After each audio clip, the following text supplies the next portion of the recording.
just let it happen to you. Just let it happen to you. But anyways, Sweet. put that away. What's up, everybody? What's up, everybody? Josh and Jess, we're here with another rousing episode of Bands and Artists We Like. And the snail trail. It's not a snail trail. And that's not what I do. But here with us today, we have Mike, aka Reliable Child. Why are my shoes all sticky then? I'm sorry, your shoes are sticky. Don't step behind me. Thank you for being here. We're very excited to talk to you. And we've been following each other on the social medias for a long time. I think even before I started with this racket. So I've been checking out your stuff, and you're always blowing it up, and it's really cool. So I'm glad that we finally get to connect and like talk about shit. It's great. It's great to be here. Virtually, but we were talking that we're both all kind of familiar with Zoom, but I always have a little bit of like butterflies when I'm in front of like a camera, because you can see your face, and it's like it sort of freaks me out a little bit. But I'm gonna deal with it myself the whole time. Yeah, and I'm like, oh, gross. But like yeah, the whole entire time I'm just looking at me being like, you're a gross person. So I get it. I do the same thing. You know. I look at her, I'm like, what a gross person. He does do that. I do that. It isn't nice, but something I've grown accustomed to. Speak your truth always. Always. Yeah, and it's good to speak your truth. But anyways, thank you so much for being here. It's great to be here. Thanks for your latest single was anytime. So your latest single was Buzzin', November 11th. Buzzin'. That's right. Yep. Yeah, put that out on the streaming services, and spent about a decent amount of time in terms of like other recordings I've done. I put a good amount of time into that one.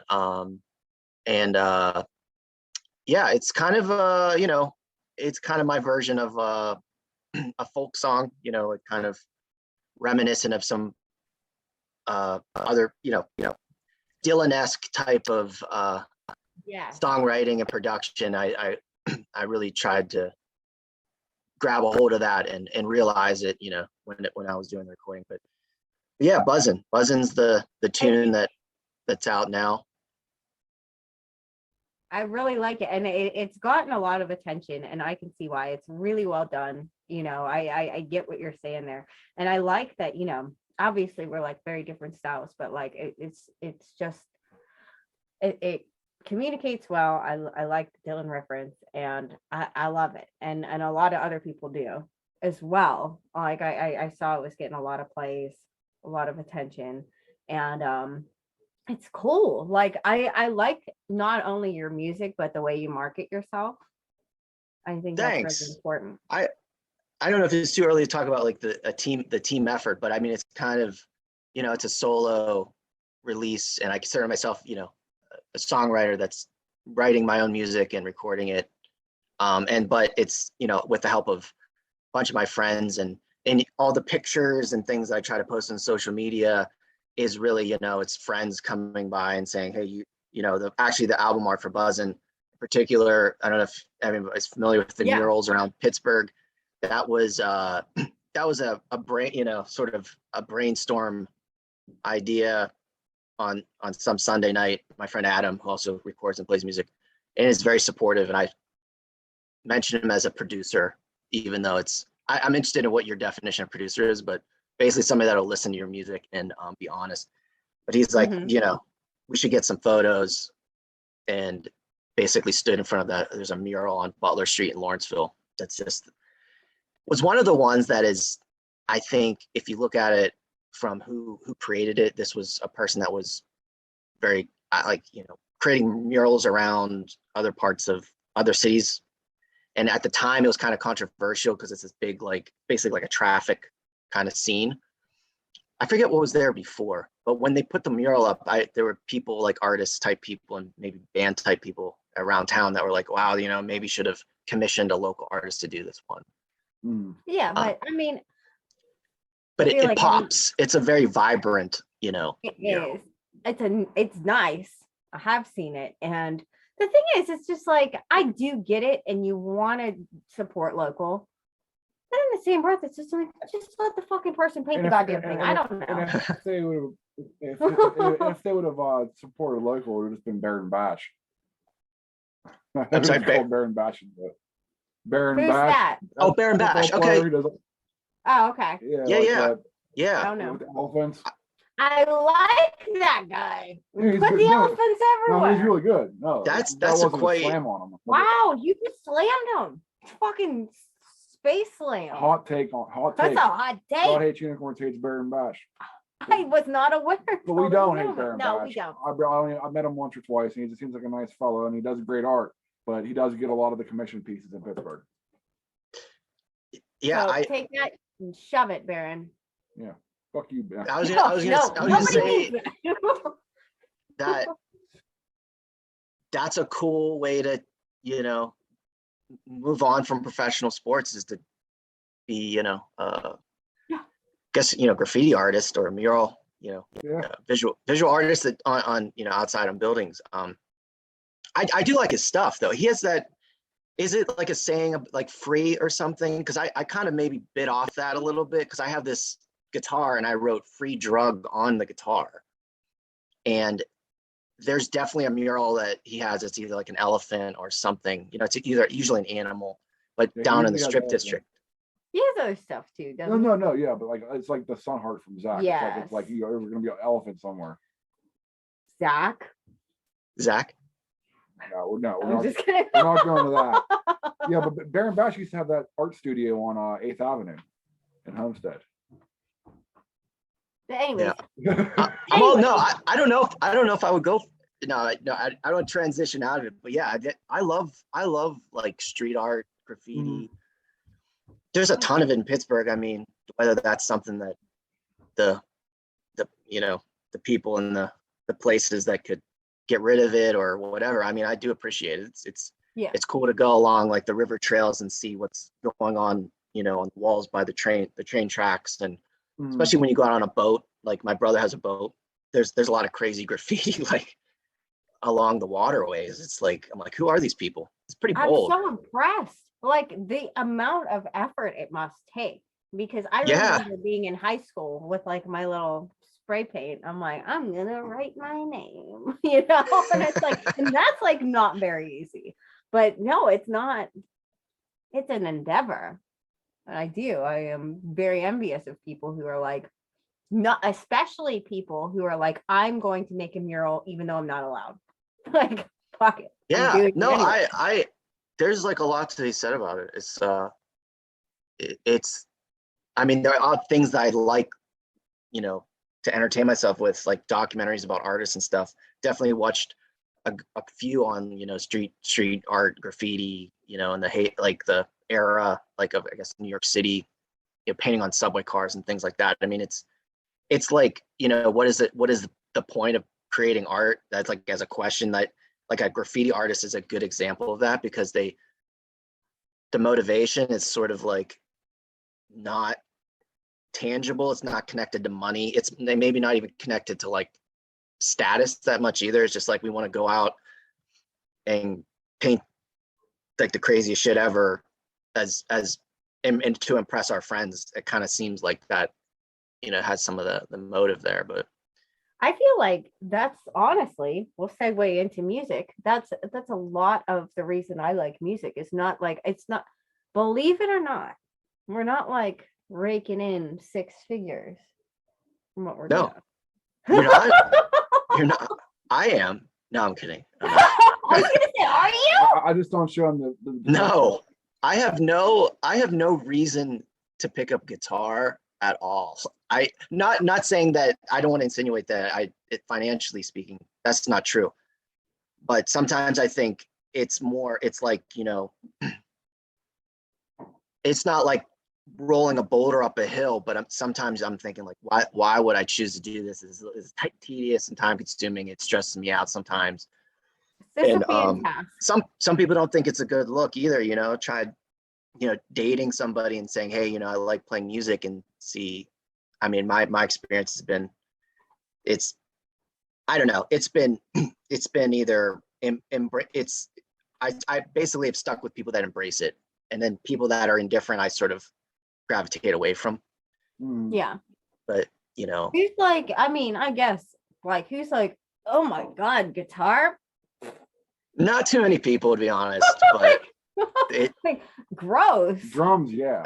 Well, maybe drums. Bass I for should- sure. Okay, so here's can I throw one at you? So Yeah. Jess, I know you sing. Joshua, what you play guitar or you play I in think. God Hates Unicorn? He also Oh, you sing as well. Okay. We're co-singers. Okay, cool. I think that's I've We're the head of the snake. sweet. That's awesome. I really like the tag team vocal. Like, I don't know why I'm bringing Blink-182 up, but I like what Blink-182 does with vocal, and I definitely like dynamic of like, you know, male female vocals. Mm. And it's just cool because like I don't know how many bands have like two vocalists, and you guys are both, you know, I don't know. Being a singer without an instrument is like a mindset. You gotta be just out there. And I've seen pictures, I've seen you guys play, but I know that it's, and I want to see you guys play. But I think it's a cool idea to have two singers that just in your face, you know. There's not too many rock examples of that, I think. Yeah, we're pretty out there when it comes to performance. We are. And I think that, you know, performance is really important because no matter what your product is, like, is it like, are you doing something somebody wants to see? Yeah. Like, maybe they'll remember your song, but they're definitely going to remember, you know, us fucking hitting each other on the floor. Yeah, we fight.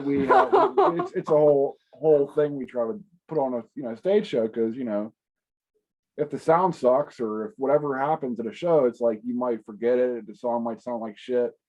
But Yeah. if we put on a good performance, you're gonna remember it. That's Totally. That's why I personally do it. I love writing music. Don't get me wrong. Right. But like, I've been performing on stage since I was like 8 years old. So like, I always want to be on stage. That's where I'm happiest. Yeah. Like, I totally relate to that. Yeah, I mean, I have this kind of introvert, extroverted, like I love the idea of being a singer in front of a band. I mean, I think that's a lot of reasons why I have interest in music is like, I've always envisioned myself as the band when I've listened to music when I was younger. It's kind of this vicarious living through something, but to experience like being in front of a powerful band, we were talking about the Petty tribute, Yeah. and being in front of a crowd of people. It's an interesting experience, and it's I don't know, a lot of things lately I relate to like riding a wave, but it's kind of this, you just kind of channel the music and it's very cathartic. I love it. But I haven't personally, I'm usually attached to an instrument, so then it's not the full front man, front woman experience, but I've always thought like that is just kick ass. I love it. I love watching bands that have awesome front people too, which I don't want to overstate it, but I mean, maybe in rock and roll type bands that happens, but I always love a singer or front person that is like almost out of control crazy. That's what we try for. Controlled out of controlness. Although before I joined, it was a little bit less controlled. yeah. Wait, it was less controlled? Yeah. Wait, okay, less controlled before you joined. Yes, Yeah. it was. When it was just me singing, it was still really good. But it was, I had to overcompensate. So I overcompensated by being even crazier than I am now. Okay. Now we can coordinate the craziness and like actually tell a story during a show. And We don't like, just have to break everything. yeah, we don't have to break everything and like like a total freaking asshole. I Which mean, is you what still I do I just want to that. say, yeah, everybody should book you. God Hates Unicorns. You're not a liability. You won't. Oh no, I bring my own stuff to break. We bring our own break. Oh, okay. Like I learned that the hard way because I'll be breaking people's mic stands and microphones. I was like, I gotta bring my own stuff. But every we time. bought them, and I really thought like we went like halfsies, and I was like, I'm so excited to be in this band. It's gonna be a lot of money. We're gonna break all this shit. And we haven't broken anything Yeah, yet. I've been pretty good with it. Thank you. And you didn't break me, and I for sure thought I'd be injured by now. Yeah, it's still young. It'll happen. You're going like eight shows deep. I've been more than 8. It's been more than 8 shows. I don't know. I barely know what day it is. But anyways, I'm gonna ask you the worst question. why do you Okay. have the worst question now? We got other questions. We Go have ahead. the worst question because it's the worst question we get asked. Why? Oh, what? Oh, yeah. What's the name? The name. What's the name? The name. What's the name from? What's the name from? Reliable Child, my name? Yeah. Well, I mean, obviously I haven't put a whole lot, I put some thought into this, like the kind of idea that, a youthful sort of approach to creating is somehow like, I don't know. I think it's kind of a well-proven way to approach like creating an art and things like that. And, maybe there's like a little bit of the, Peter Pan, for example, is like, somebody that never grows up. Peanut butter. That's part of it. But the kind of backstory is I was in a previous band. We're not really playing shows, but we recorded a little bit. And we had a song called Reliable Child. And it was the idea of that song was this kind of anthemic, like rebellious sort of kind of attitude. Although it was like folk rock music, so it wasn't like that rebellious. But I don't know, there's some lyrics in there that I kind of stuck with me. And then moving into doing more solo songwriting, I chose the song name to kind of be like my moniker. But yeah, there's in that song, there's I don't know, there's the bridge is kind of like I'm saying I don't want to be like them, meaning I want to kind of hold on to these kind of childlike ideal, things that I enjoy. And it's kind of this statement of just being rebellious, even though the name itself is kind of maybe a little strange. I don't know, like Reliable Child, but I've grown into it. So I kind of pick things, even song titles and things. I'll pick an idea and I think, oh, well, in a year or something, I think I'll think differently about this. So that's kind of how the Reliable Child moniker started. And then if you want to go a little deeper, I chose to do this, but I wanted to kind of commit to the idea of writing music as a solo artist, I guess, and drew this little like design on. It's like a tat. Well, okay, like, yeah, I've seen that. So it's sort of upside down, but it's this thing that started out as like a kind of a flower, and I ended up putting it on like the album art of the song Gray Side that is out there. And actually I released an EP, then I took some songs away. Long story short, anyway. You took songs away from your EP? Well, I had an EP that was like out there, and then I thought I retracted it from like Spotify and things like that because I have a physical copy. So I thought, well, when I go and play shows, I'll have that. I'm sort of like hiding songs, but I have like an EP that whatever, it has a cover and it has this little thing on it. But yeah, you're right. I'm hiding like probably 4 or 5 songs from the world. How do we get them? Well, actually I have CDs. So my plan is to play actual shows as a band soon in this year. This year? Well, no, sorry. So next year. You're gonna have to in like 48 hours next year, whatever. Oh, okay. Yeah, no, 72 hours. By the time this airs, it is next year. So just kidding. It's this year. Yeah. It's this year. But yeah. But yeah, my full answer, I just kind of try to I try to commit to the idea as much as possible. And I don't know. I'm not walking around and people are saying, hey, Mr. Reliable Child, but that'd be cool if I went to a show and someone's like, oh, this is, Reliable Child, how are you? Yeah, no, that's Great. cool. And I think that you can. Okay, like, great. At this point, I do feel like I truly think like you have enough of a presence. People know who the fuck you are.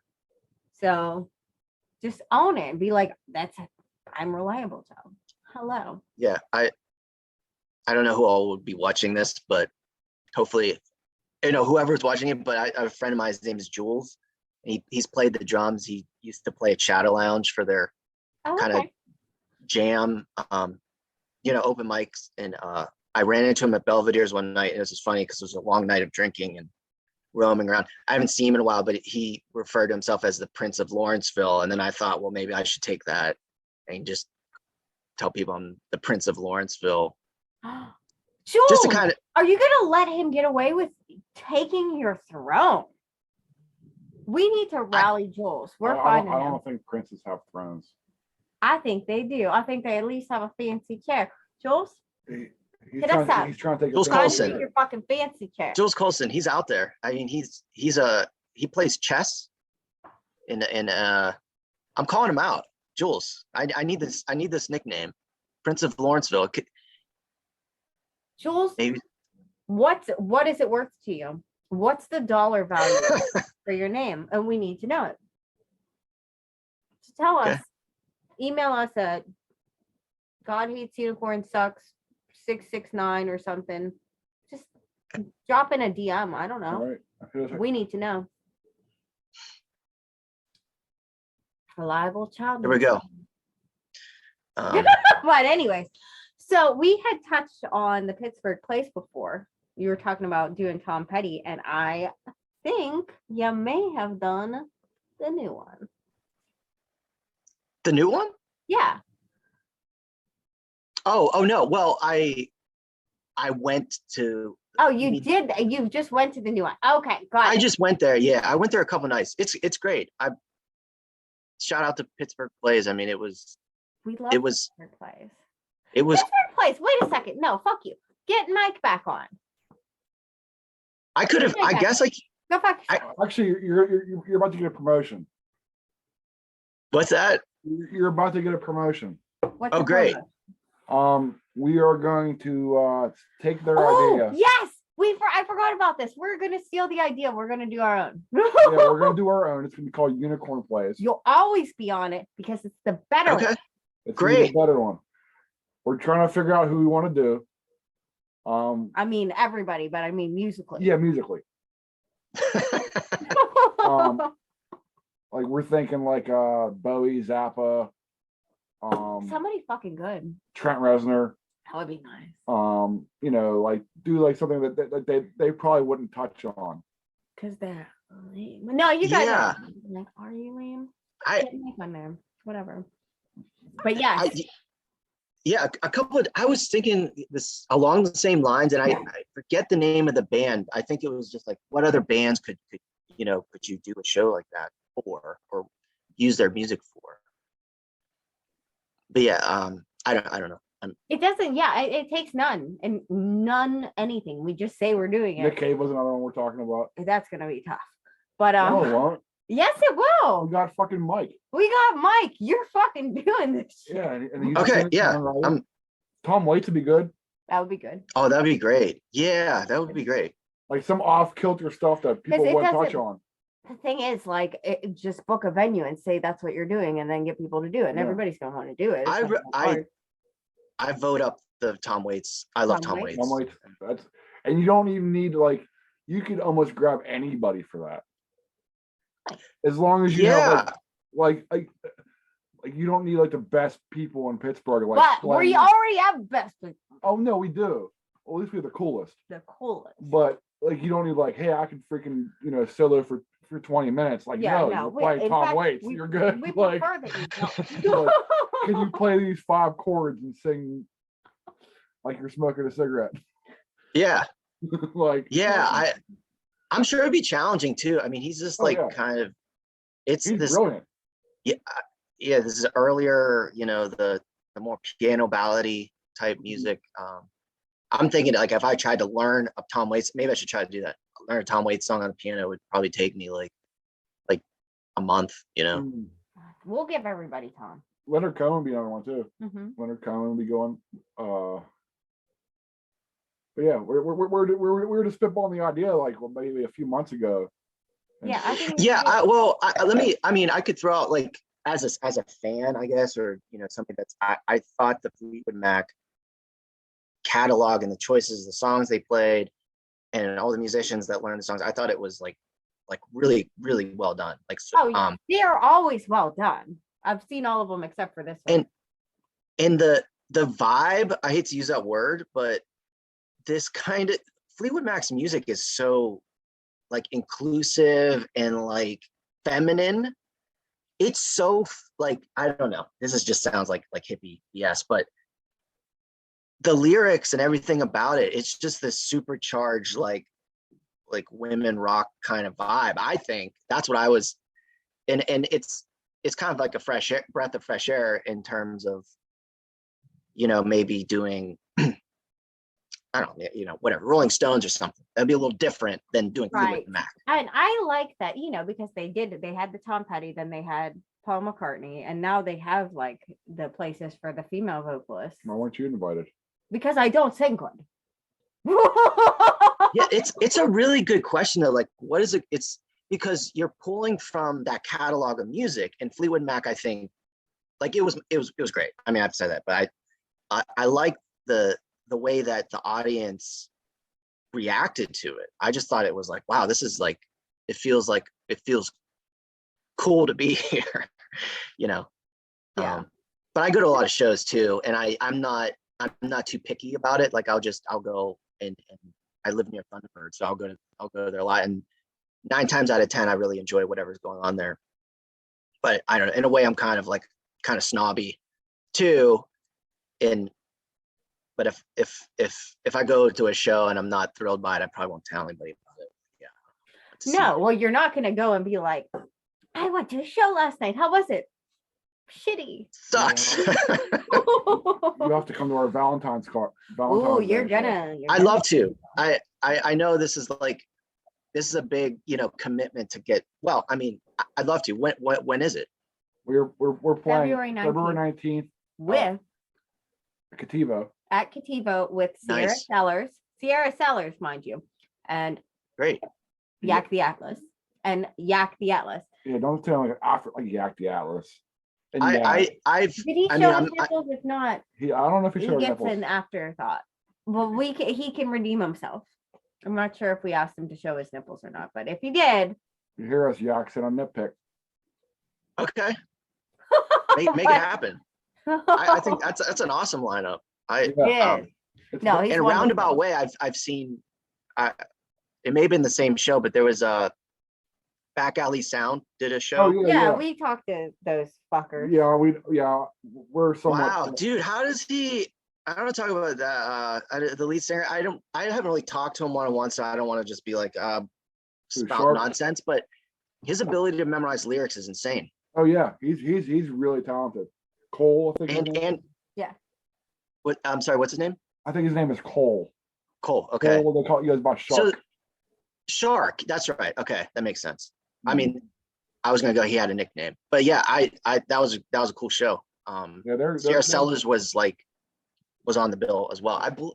Maybe not. Maybe I'm getting them confused. I don't know. This was my friend Nathan J put together this indie rock fest. That's the show I'm thinking about. Oh yeah, they both play that. Yeah, that name sounds. And Abstract Theory was playing that. I know them. And the Bleepy thing. I know them. Yeah. I know them. They're our friends. I don't know why. They don't like us at all. They do. No, they How don't. could you not?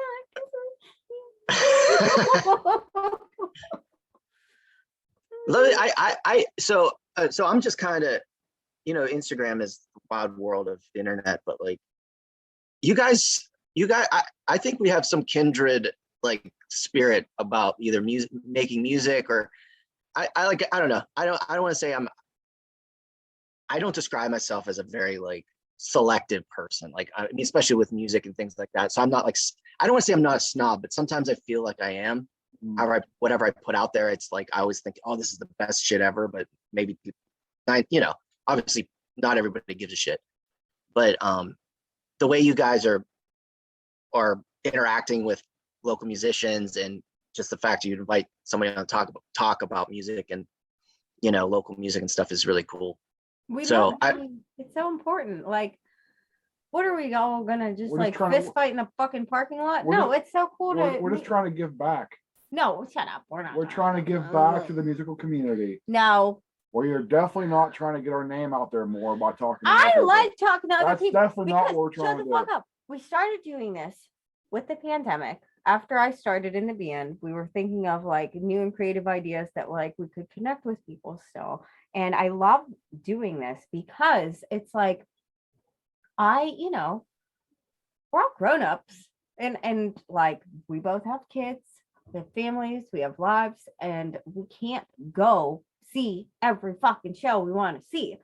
And we can't meet, everybody. But like this is such a great outlet to be able to be like, I listen to your music and it's so good and you're so good and I want to talk to you and make everybody else do it too. Yeah, we've only had a few people on here we didn't like. Ew. I'm not gonna name the name. Yeah. I don't want to get canceled. Specifically me, every episode. Every episode, her. Yeah, it's hard to. Oh my God, never mind. I'm not gonna say it. Tell us.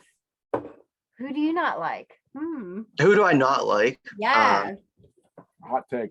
Hot takes. I don't Maybe know. get- I don't know maybe how we're bring gonna back the segue game. out of this. Um, What do I not like is probably easier for me to answer. I don't like a lot of stuff. But what's the topic? Just musicians in Pittsburgh specifically, and who you don't like. Names. Addresses, phone numbers. no. See, this is the thing. This is the thing. I challenge anybody to actually say what. I keep saying what I don't. Don't challenge us. Well, I don't know. I could. Let me think. What don't I like in Okay. Pittsburgh music? What do you not like? But it has to be like not just like olives. It has to be like a thing. Oh, Well, okay. I don't like olives. I either. guess I guess I got to put like a timeline on it because I've been, believe it or not, I've been playing music in Pittsburgh probably better part of a decade in various bands, and not like expanding like I played in 8 dozen bands, but I played in 2 serious bands for the most part. We're playing all the venues around Pittsburgh going back to around 2012 or so. So it's in the first band I played in was called There, and mostly all my friends, and it was kind of this rock, kind of funk fusion type of music. It was very like not I would say contrived, but we didn't put a lot of thought into this. And I was singing, and my good friend Will, and I don't know if I'll tell him to watch this, but he's since moved away to Philly, whatever, and he's an awesome guy. But he played lead guitar. We kind of formed the band between the two of us and brought in my friend Mark and Ben, and then MC Verbs Lance was doing hip hop music throughout Pittsburgh around this time. Yada yada yada. Our big show. Also, Arnie Staggs played the saxophone, and I just put a video on my Instagram of this old show that we did at Stage AE, which I think was like probably the first year that Stage AE down at the North Shore opened. That's awesome. And it's like it's like definitely just archive. It should be maybe in a museum. I don't know, whatever. I feel like it should be in a museum or something. And we played one like super awesome show for New Year's Eve. I don't remember the year, but we opened up for this band called Foxy Shazam, and just this crazy operatic lead singer. He had a song with like, I think it was Macklemore, like a couple years later. Okay. And whatever, it was a big deal for us at the time. But going all the way back then, what were my gripes about Pittsburgh music then? I don't know. The thing about it is like I want to say it's kind of opportunities and where opportunities are and how you use them. And they're maybe not available to everybody, or so it seems, to play a big show, to get on a show. We're talking about Pittsburgh Plays, which everybody there are awesome people, and I think they have an open door of who can play and who can't. But I certainly couldn't play. I think you could. Maybe. I mean, I'll be like, yeah. let me do a few lines for you, and they'll be like, "How about if you have a tambourine?" That's what I do. That's what you do to me too. But we'll see. Maybe I think I sing. well. Yeah. I guess it's the you know, and I know it's hard to say specifics, but I mean, the question is everyone given an opportunity to do the shows that they want to do, to have the same opportunities that other people would do? I mean, I've had opportunities as whatever songwriter type person that I realized after this amount of time is not readily available to all people, like getting radio coverage or reaching out to a blog and they'll write about a song and things like that. And I don't know, sometimes there seemed to be kind of just, it seemed to be insular where maybe I felt like an outsider, but then I'm like, maybe that's my own problem. Maybe I'm just not social enough to get down with people that are doing cool shit. Like, and that's my problem. So, but I'll call it like gatekeeping type of stuff is what probably my biggest gripe over time with playing music in Pittsburgh. You have to. I think it's changing. Like, but you do so good. Like, if you don't put yourself out there, you're not going to get shit. You have to like do the work. You have to like make yourself look cool and like make connections. And you can't just be like, here I am with my song. Maybe someone will hear it. I don't know. Like, you can't do that. And I think that's probably of course with Pittsburgh, especially anymore with social media and stuff, because you know the days are gone. Like, I'm gonna go out to Smiling Moose for a show just because it's a Wednesday. Yeah, I'll just go see his play. Nobody's doing that. It's like everybody is like trying to sell something and you have to sell it, and you specifically are like, you do a really good job of that. Well, thanks. It does, it takes a lot of time and energy to just to put on like one good show, you know. It does. And like maybe I've had like one good show in my entire, like, you know, career of. No, shut up. All the shows are well, good. Okay, Soup to Nuts. This was fucking nuts. Soup to Nuts. I don't know, you know, everybody out there, look it up. I don't know what it means, but I like it. I like it too. I'm serious. We had one good show. I mean, I've had one good show in Pittsburgh my whole life. What was it? Tell us all about it. It was our album As Ladders is okay. So it was there, then As Ladders, and As Ladders we released a couple singles here and there, and then we had a little EP that we released, and it was like kind of a big deal. We wanted to get everyone, you know, all our friends there. It was a great show. John Bindley, who plays music out and around Pittsburgh, great folk songwriter. He does a bunch of different things.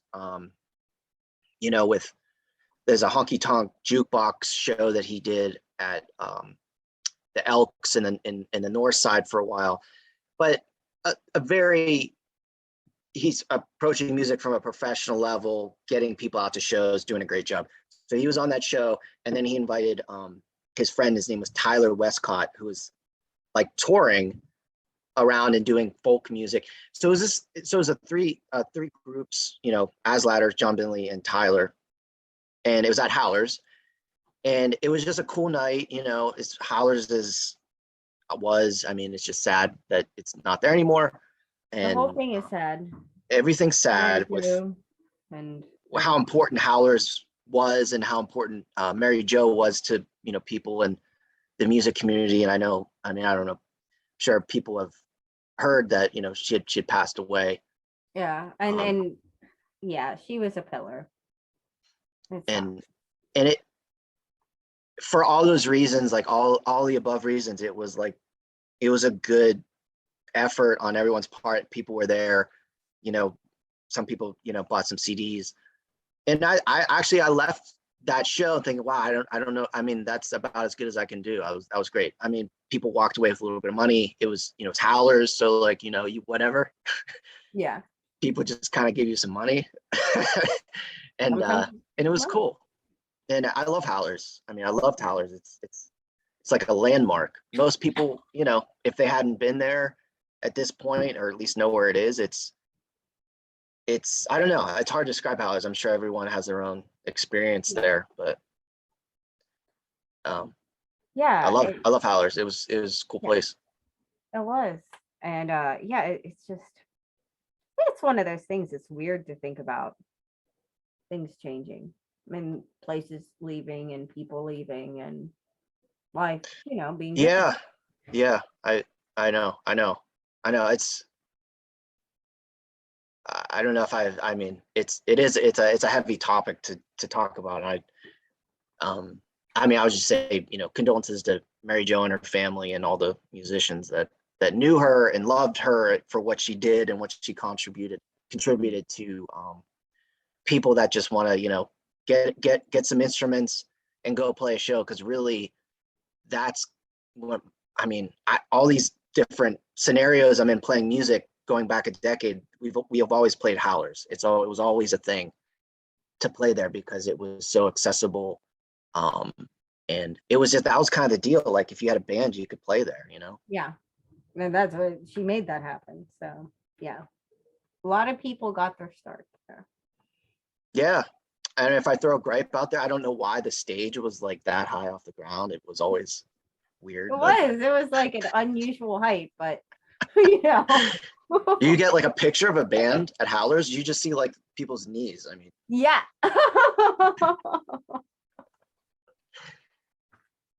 But it makes you feel powerful. I don't know. It's kind of, well, I guess it's just a riser stage. I mean, Yeah, it was always hard for me because I interact with the crowd a lot. So it's Yeah. like I gotta jump down and be with them. Well, I think we should move on to easier topics like mental health. Hey, we're gonna take Sure. a break when we come back. do you want to take a break? Yeah, let's take a break. We're gonna take a break and we'll be back. Well, that just with- means I don't know what the fuck we're gonna do. I'm gonna go pee. Oh, Jesus fucking Christ, just go. And we're pee. gonna edit this. Okay, little I'm part gonna out. get a No, we're not. refill. I'm gonna leave it This is in. gonna be the second part of the episode. Okay.